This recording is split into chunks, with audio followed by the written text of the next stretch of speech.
Good day mga kamamas boy. On nga for today's video, ina-invite tayo ng aming client. Dinis lang sa malapit din sa aming door. Dinis sa subdivision. And then ito na nga, fast forward, ito na yung mga menu nila. Sarap niyan. Pwede nyo silang i-PM din yan.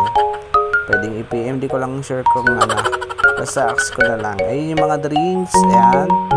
Then yan yung nila, kainan siya pero style cafe ganon, mga aesthetic na design. Ewan ko kung ano pang gagawin dun sa loob, pero hindi ko na tinanong kung ano pa.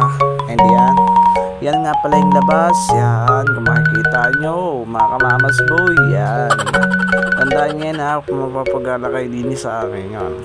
So ito na nga, na-reserve na nga din sa amin yung aming kakainin. Sabi ko gusto ko matikman tong gisado, at ang kaibay naman yung kanin na may tosino ba yan? Longganisa. And ito naman yung mga drinks, and excited na ako tikman kasi nga strawberry siya. Yun na may favorite drinks. Ayan, so kain muna tayo. Yan yung parang pangalan nila, yung signage nila. Ayan. And then, fast forward, naubusan na kayo mga kamamas boy. Pasensya na kayo, naubusan na kayo. Ayan, sarap kasi. Hindi na lang natira yan. Pagpasensyahan nyo na.